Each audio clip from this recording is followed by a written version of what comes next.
Hello and welcome to the Internet of Things Made Simple. I'm Larry Bohumer. This is episode number 20. Thanks for joining us. Special shout out to our new listeners. There's been a ton of you in the last little while. Welcome aboard. As always, check out our webpage, theinternetofThingsMadeSimple.com. Go figure. And I always kindly ask, subscribe to this podcast using your favorite podcast service. In the main segment, we're going to cover how IoT is helping retailers of all sizes and markets better optimize business to help fight off the ever-present threat of Amazon and other online retailers. We're going to cover how it helps to reduce costs, improve your level of customer service and experience, and to improve the ability to better target new customers.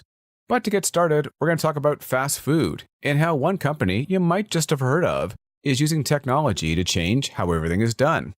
Now, fast food has definitely changed several aspects of its business just to remain relevant. Yeah, there's a lot of things that are still the same, but for the most part, fast food has changed virtually every area of their operations. Just think back to the 1990s. Could you have imagined the McDonald's of today? Just look at their menu. McDonald's coffee used to be something you drank if there was nothing else around. It was just about as bad as the coffee of the average vending machine. Now it's actually quite good. As well, there are some offerings that are much healthier than ever before. And sure, in general, it's not the healthiest place you can eat at, but they've definitely adapted to the changing palate of their consumers. Changing their menu is just one of the ways that Mickey D's, as I call it, has changed. They've changed the layout of their stores, and for the topic of this opening, they've added some key technology as of late. McDonald's was one of the first to add IoT to better control the different aspects of their restaurant, the temperature of their stove and what's going on, that helped to maximize uptime and to make sure that things were always available. On the customer-facing side, McDonald's has been one of the frontrunners on self-ordering kiosks and the ability to place orders on your smartphone in advance. Now they're taking this one step further with a recent acquisition, one that caught a lot of people off guard. It was announced recently that McDonald's has acquired Dynamic Yield for the sum of about $300 million. I guess in the grand scheme of things, $300 million is not a lot for McDonald's. Dynamic Yield, if you're not familiar with them, which I was not, works with companies to create a better user experience, typically online. It seems that McDonald's wants to use them to better understand how to customize their menu to account for different factors. This could be, the current or forecasted weather, so it's getting hot, people are going to order more McFlurries or whatever they're called. The current restaurant traffic, as well as what could cause possible spikes in traffic, a baseball game letting out or a school being near, and even what's trending in current menu items for different demographics. The idea is to be able to change the offering for everyone as they come up, as well as to help customize the next order with personalized suggestions. If all the kids, I say that in my air quotes, are drinking orange drink, it might use the old peer pressure trick to get you to drink the same thing. One can see how this way of thinking would help them in many more things as well. It's going to help them schedule maintenance better, even the cleanings of washrooms. It's going to help them understand a particular demographic or market much better to be able to know where to open stores and where not to, and where even to close existing ones. It's going to help them understand how to bolster more delivery options and other things based on the demographics of a location. In the end, I think it makes sense for McDonald's to work with such a company. I was just kind of shocked they bought that company. But perhaps it's just to ensure their competitors aren't able to copy some of their success, which people have often done over the years with McDonald's. I also think you're going to see this as more of a trend in the crowded food space as people are going to look for proprietary technology, often involving IoT. In case you missed it, we just did 2 episodes, 18 and 19, on how IoT is changing the entire area of the food industry, right from the farm to the table. So I definitely recommend you check out those. When we come back from this short break, we're going to look at how IoT is helping retailers of all sizes improve their operations to better fight off that little-known company called Amazon. Back in a few seconds. Okay, welcome back. Before I get started, as I'm going through my notes, I have this eerie feeling, I guess we'll see so at the end, that I might run over 30 minutes on this one. I do apologize, and I hope that I managed to pack this show with just so much great info that you're like, wow, is that over 30 minutes? I didn't even notice. So let's hope that happens. I first wanted to start off by defining what I mean by retail. I'm talking about anyone who sells anything to end customers through some sort of facility or vehicle. A brick and mortar store? Got it. Even in their parking lot? Still got that. Mobile store, pop-up store? Sure, got those. How about retailing at a third-party location or at a flea market? All covered in this podcast. There's a lot of areas that IoT can help a retailer, but we're going to focus on 5 main areas and then delve down a bit into each one. Here's the 5 areas now. The first is how it improves the store, as I have it in air quotes. As I mentioned, the definition of a store has changed a lot. In this spot, we're going to focus on how it improves things like facility management, how it can reduce your overall cost, and how it can improve the security of your store and for your employees. Every one of these things has a profound impact on your bottom line. The second area is how it improves on the traditional display, as well as how it helps shelves and how they're managed, including the security of the items on the shelf, and how it improves your ability to not only know when inventory is low, but even better predict inventory requirements in the near future. You're going to want to stay tuned for that. The third area is something that an entire show could be done on its own, and I think it might at one point. We're going to touch on how IoT is helping retailers and others better market themselves. This includes how it gets people into the store, how it better targets key potential customers, and how it helps build your brand loyalty. One of the easiest ways for an organization to go out of business is to have bad logistics and/or inventory levels. For those of you in the US, you might not even know that Target tried to come up to Canada. A lot of Canadians had gone down to the States and liked Target, and it was this big hype, and it must have been like a rock star coming to different cities. The stores were packed at first. However, their shelves were not so packed. They just could never get their act together, and every time you went in there, half of their shelves were always empty. On top of that, they forgot that one of the biggest appeals of Target versus like a Walmart was its ability to find unique things that no one else ever had. They never even bothered to do this at all north of the border. So when you factor in that missing Target magic, along with the empty shelves, you can see why their northern invasion was such a huge failure. The last point is something that's probably the most important, and it's how IoT is changing the shopping experience for the better. As I will mention time and time again, much of what you can buy in stores today can be bought online. So it's more important than ever that retailers create an experience that can't be easily duplicated from the comfort of your own couch. So we're going to get started now by talking about how IoT solutions improve the store. First, stores want people to come, and they do their best to make their stores very inviting. And as I mentioned, we're going to cover how IoT helps this in the 5th part. But there's definitely some areas of a store that they don't want the public to access. So they don't want you in stock rooms, staff areas, obviously not in key electrical and utility closets. Stores are starting to use biometric systems to help restrict access to these key areas. But do remember, though, that contractors and cleaning crews and other people that don't work for the store might still need to access these areas. So some of them are using that along with smart tags to not only identify a contractor, but also to remotely be able to follow, restrict, and find out what kind of access they're using in real time. And then in terms of access, I have to comment on some of those really odd YouTube videos. My son's 8 and he loves these videos. I've had to watch some of these that show people hanging out in stores after hours, usually in very well-known ones like Walmart and IKEA. They seem to target those two for some reason. My first thought was, these really need to be inside jobs, as somebody would have had to turn off their main alarm system. Knowing that rogue employees might do so, some companies are putting in more covert sensor-based solutions that notify upper management if there's unwanted activity after hours. I wonder, will it put an end to these videos? We'll have to see. And then while we're on the topic of sensors, there's a lot of different ways. We're going to have an upcoming episode on how asset management, through the use of sensors and other technologies, help to improve not only retail business, but businesses in all markets. Stay tuned for that. For retailers specifically, sensors can help in so many ways. I'm just going to list off a few of them here. Motion sensors alert staff if a customer's in a particular area. This improves service and security. One of the ways that stores are making things more appealing is to use some kind of specialized lights.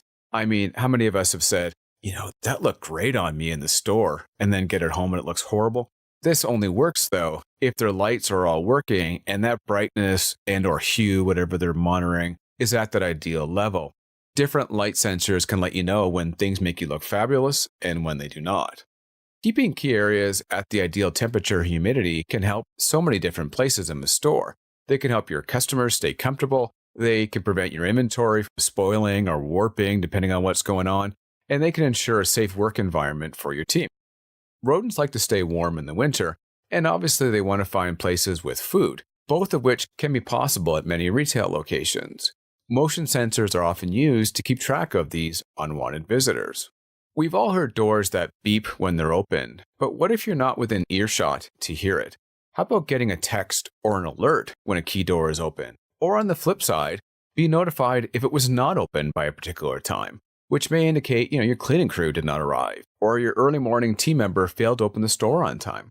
Now, the other day I spent 10 minutes in line at the post office. It wasn't busy, I was the only one there, and I sat there like an idiot hitting that stupid little bell over and over again, and no one came.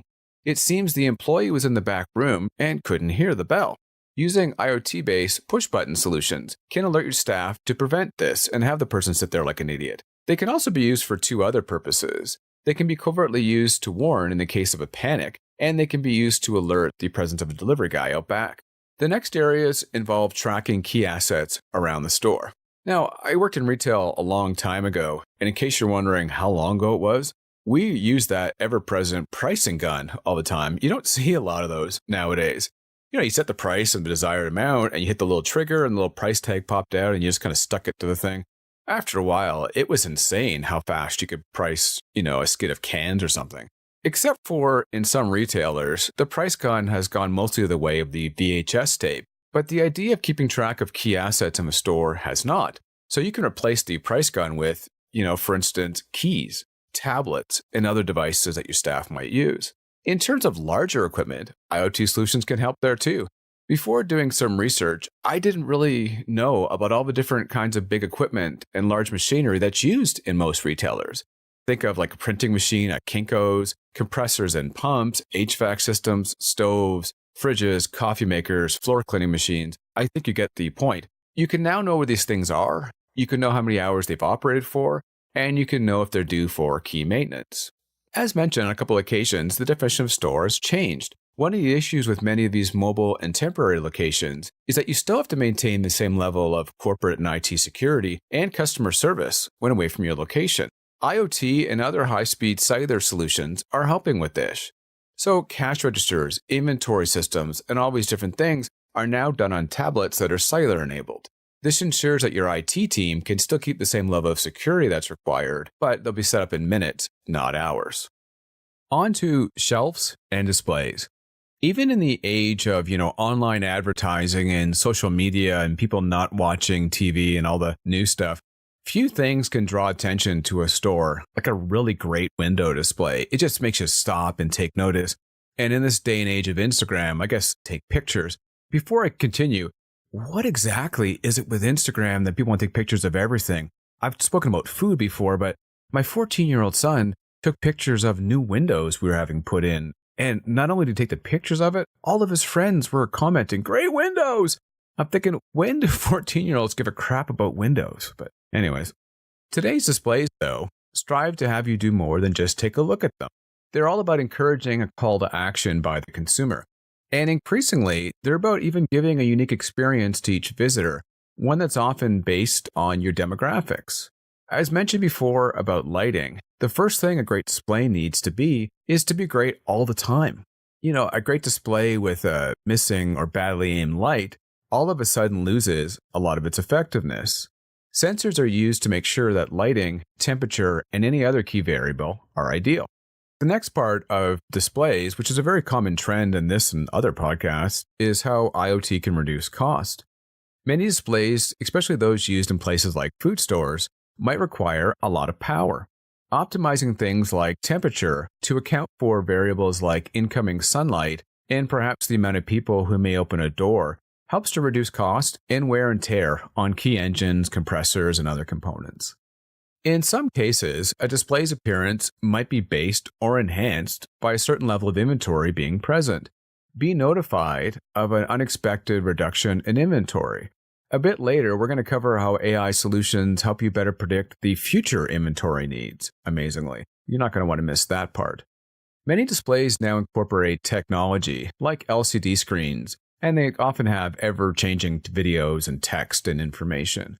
One important thing is to be able to change content remotely, But equally important, you want to be able to secure those screens so unwanted messages are not put up. This often means disabling local access, so the screens can only be changed by using remote connectivity, often via a cellular router. And in terms of changing displays, I want to tell a bit of a funny story. I remember a few of my college friends and I decided to change one of those road signs, the ones with the letters that could be moved around, when we were just a little bit drunk one night. We were even playing our own version of Wheel of Fortune, which was kind of funny, at least we thought. Maybe it wasn't, and the police officer who broke up our fun didn't seem to find it very funny at all. He yelled at us and told us to go home. The ironic part here is this wasn't in college. This was a few years ago when we're all in our late 30s and 40s, so who says you stop having fun when you become a parent? Besides merchandise displays, there's a few other kinds that are heavily used in retail that IoT can help with. One thing that's in virtually every Walmart and other big department stores is the greeter. Now many stores are starting to use robots and virtual reception displays. These things can provide coupons and directions just like the human greeter could, but they can also provide valuable information about your customers, including demographics and time periods. As mentioned, many displays are starting to use technology on them. One of the most common ways is to have an interactive display, and I wanted to shout out to Lowe's because this was a pretty cool display. Now, I was in there for a faucet for a bathroom. I'm far from handy. If you see me with a tool in my hand, back up slowly like you would if I was a bear, and wave your hands and make sure I don't come at you, I guess, and stay away from me because I'm pretty dangerous with tools. I walked up there and all I saw was this great wall of chrome. I was like, oh my gosh, I have no idea which one to pick. This little display allowed you to add in different variables. How many holes are there for the faucets in your sink? Did you want 2 controls, one each for hot and cold or one combined? And where was the faucet being used? What bathroom or, kitchen? As you put in these different variables, there was a little light underneath each unit. Once it no longer applied, the little light turned out to let you know that this one doesn't meet your needs. And at the end, you were left with all the ones that could meet your needs. It was pretty slick. So again, shout out to Lowe's. Speaking of slick displays, I'm never sure how you categorize a smart vending machine. Is it a store or a display? For simplicity purposes, I'm just going to call it a display. And the ones I'm talking about are the ones from companies like Best Buy, and when you can get headphones and other things in airports and busy locations, so they're fair size. They often carry hundreds of items. IoT helps with every aspect of running that machine. First, you want to know how it's doing. Are all the lights on? Are any of the buttons or is a piece of glass broken? Is the machine having excessive movement or vibration? Maybe there's an earthquake or a bunch of college kids having too much fun and someone trying to steal something from it. And finally, IoT helps to handle all the transactions. And that could be the credit card payment. Maybe someone's got a gift card. You got to verify it. And it can also be used to send, real-time or hourly or daily inventory level updates. One final topic before we go to a short break is how AR and VR are being used to enhance displays. Now, we're going to talk about how these two technologies are used to improve retail in general. Specifically here, we're talking about how it's helping companies better design their displays in the first place. You're a marketer, you slap on one of these glasses. It allows you to better visualize a display to know the optimal angle that someone may approach it. Maybe perhaps you want to know how it's going to look with current lighting, and you can now factor in if sunlight was on it. And it can even show you how it might blend into the overall color scheme. When we come back from a short break, we're going to look at topics like how IoT is improving how retailers market to current and future customers, how it improves logistics and inventory levels, and perhaps the most important thing we're going to cover in this entire podcast, how it allows companies to improve the overall shopping experience to get your lazy butt off the couch and into the store in the first place. And that starts before you even get out of your car, as a bit of a hint. Back in a few seconds. And welcome back. To use a hunting term, marketing has definitely gone from the shotgun approach to the rifle approach. It used to be in the day and age of, Mad Men, advertising was quite generalized. Yeah, there were ads towards certain demographics, but most ads shared a somewhat common message. Today, this approach is not nearly as common. Perhaps you can credit Facebook for that. Companies are looking for ways to better target different demographics with different messages, and this obviously applies to retailers. Take a drugstore like CVS in the US or Shoppers Drug Mart in Canada. They want someone like me, my wife, and my mom to all shop there, but they're going to go at it in much different ways. They might target me for shaving cream and shampoo for those of us who don't have as much hair on top as we used to. For my wife, they're going to target things more geared to women of her demographics, perhaps health products for the family and maybe some higher end cosmetics. And for my mom, they're going to target, prescription services and other healthcare offerings to get her into the store. How do they do this, though? One of the first ways is through the use of AI and digital displays. So if it sees me, a late 40s dude walking by, it may flash certain products, and it might change those products if it sees a young mom pushing a stroller going by. There's another way that IoT helps before you get into the store, and it's helping to encourage you to sign up for the company's own credit card. Now, I was dumbfounded when I found out that many retailers often see more profit from their credit card business than from their entire operations of their store. Because of this, some of them are now equipping team members with cellular-based tablets in strategic locations outside of the store, in the mall perhaps, to get your attention and to give you offers you can't refuse. I was going to do a Marlon Brando Godfather imitation there, but I really do it badly, so I'll just leave that as it is. The company has convinced you to sign up for either a credit card or, more likely, some sort of loyalty program. These programs do offer some incentive and value to shop there, and they are worth it, especially for things that you're going to buy anyways. Do remember, nothing is truly free in this world. They're watching what you buy, and that information is heavily used by the marketing team. They get a sense of different purchases based on demographics, location, time of day, and they remember what you bought. Imagine you bought a Brita or some sort of water filtration container on your last purchase. Do you think it's coincidence that you're now receiving coupons when you walk into the store on your phone for filters? They're often combined with time-sensitive requirements. This offer will self-destruct in 30 minutes. You have to act now. And you just go running over the Brita filters. I'm so glad I got this. Some stores will also send you a note when you walk into their store inviting you to play a game. You see, these apps, and they buried it somewhere in the fine print, gain access to your GPS location. And they know where their stores are, so they know you're at least somewhere close to it. The game might be some kind of like a Wheel of Fortune where you spin it and you get a prize. It could be a trivia game that guarantees you a discount on your purchase. They will often get you that way. Once they have information about your spending habits, like what you buy, retailers can better anticipate what you might want to buy in the future based on what you've bought and people with similar demographics. This does not always work out well, as in the horrible case of that teenager who bought a pregnancy test and then got ads mailed to her house for diapers. I'm sure her parents didn't enjoy that. However, it usually does work out well. I guess my profile for this one store must have indicated that I travel a lot. So when I go into the store in a city where I don't live, it sends me coupons for something that someone of my demographics who travels a lot might have forgotten on the road, like undershirts that go under suits. In my book, I reference the movie The Minority Report on more than a few occasions. In many ways, much of what was done in that movie is coming to life now. There was one scene, a simple little scene, where the main character walks by a display and it remembers him and calls him out by name.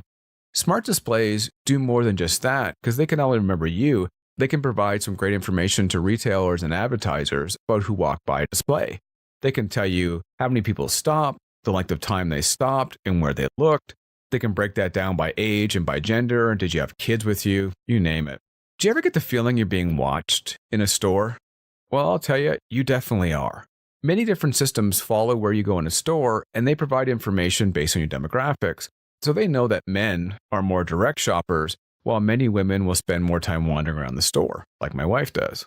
Finally, your favorite band comes to town, and the only way you can get it is to buy a product. RFID tags on many products can double for entry into concerts, for online merchandise, and even to enter into a particular contest. Okay, now on to something super exciting: inventory and logistics. You know what? I can't even say that with a straight face. I think some people find it exciting though, so I'm going to cover it. I told a story in the book about a chain of stores. I think they had locations all over North America called Consumers Distributing. Consumers was great for people who did not care a lick for a great in-store experience, but you just wanted something cheap. They had very little or very poor displays, very little customer service. You kind of just went to catalogs, wrote down what you want, and you brought it over to them, and they brought it out. Could there ever have been a better concept? Well, there was one big flaw. Consumers might have had the worst track record for inventory of any company I've ever seen, If you went in there looking for 5 items, it was quite rare to get more than 1 or even 2. I can't imagine a store doing well like that in the age of Amazon. Stores need to do an incredible job of inventory. If you go enough times to a store and can't find what you need, you're not going back there, as I mentioned the story about Target. Inventory and logistic teams have a tougher job than ever. The first area is the overall ordering process for new products. IoT gives better marketing data to allow purchasers to make much more informed decisions, not have to use their gut, and this prevents unwanted inventory from being ordered, and they're better able to anticipate the next potential home run product. The next area, once you've ordered it, is to know where your product is. RFID and GPS systems are used to keep track of items during all aspects of its journey, so when it leaves the manufacturer or the distributor on its way to your store, in your location, between locations, on the store shelf, you get the idea. In addition to these solutions, many companies are now using what is a dirty word to many people: automation. Automation solutions are used to streamline ordering processes, while robots are used to pick and package orders to reduce cost. They're also being used in some cases to stock the shelves. Once inventory is on the shelf, it's important that it stays there until customers want it. But how do you do that? Well, AI is here to help. From a long-term perspective, AI can spot trends like a certain product tends to be bought most on a Friday, and or if the temperature, which you might know in advance, changes, it could have an impact. It even manages to help on a short-term basis, and this is what I was hinting earlier. Imagine if you know that 85% of the purchases of a certain product are done by white dudes between 40 and 60. Then all of a sudden, for some reason, you see this rush of white dudes entering your store.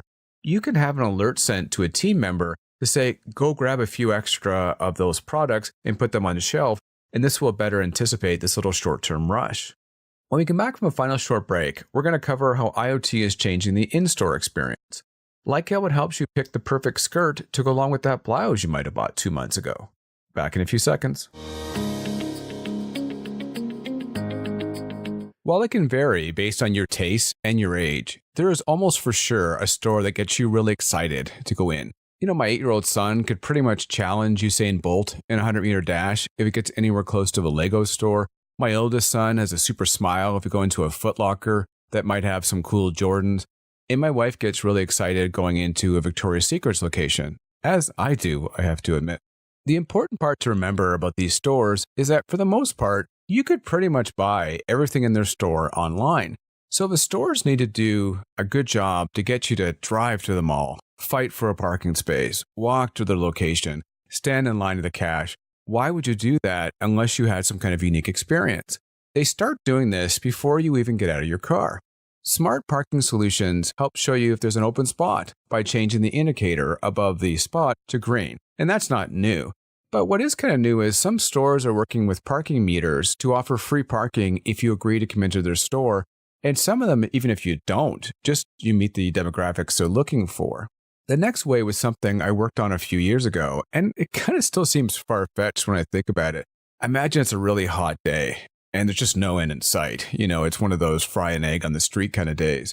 Like this oasis in the desert, you see an advertisement on a bus or a taxi for a free McDonald's ice cream if you buy something else. Was an angel just sent from heaven? Hardly.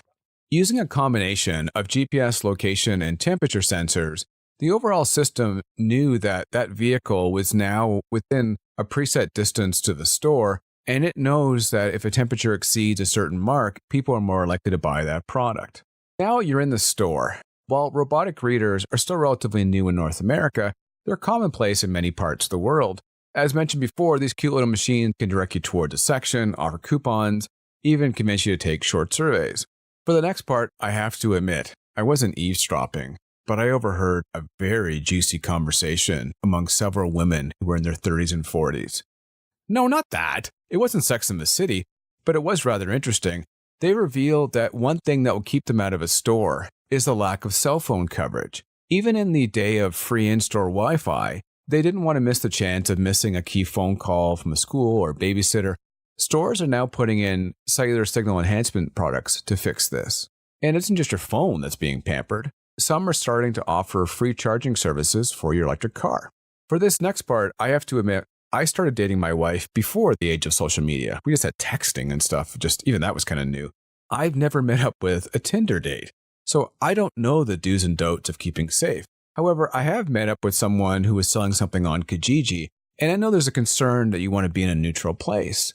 Some stores are now advertising themselves as being such a place, allowing you even to book a couch and even offering free coffee to get you into the store. I hinted at this next part just before the break. So you're at the store. Okay, if you're a dude, you can substitute skirt for pants, by the way. And you see a great shirt that you think might go with that skirt you bought a little while ago. However, you can't quite remember the exact shades. You're like, should I buy it or not? I'm not really sure. Some companies are working with smart mirrors, and they work in combination with that loyalty program so they can recognize it's you in the change room, and they can bring up a high-resolution picture of that skirt you bought to help you decide. Now imagine you forgot that this particular brand that you just picked up fits small, and you brought the wrong size to the change room. Taking the time, to walk back to the rack and everything, it might mean you change your mind, and the store doesn't want that. So by scanning the tag on the item and entering in your desired size, it can trigger an alert to a sales associate who will bring you the new item. Earlier on in the episode, I spoke about how AR and VR are being used for displays. AR, or augmented reality, is a technology that allows you to bring up a picture of your room at home on your phone and have that new chair in the store be superimposed in that space to help you visualize what it might look like. VR is being used in showrooms to help you virtually see the inside of things like a new house or a car and how you would look in the car. You finally decide you want to buy something and you're ready to pay.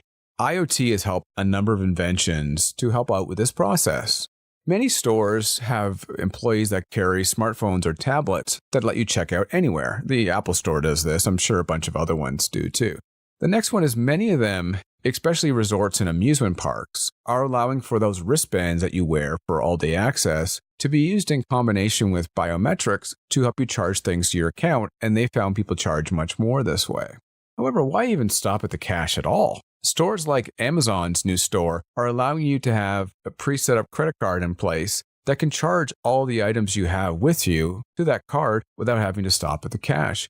I did a podcast on that where I opened on that, and there are some issues. They are watching you a lot, and they are gathering a lot of information. So again, that service is not free. Just remember that.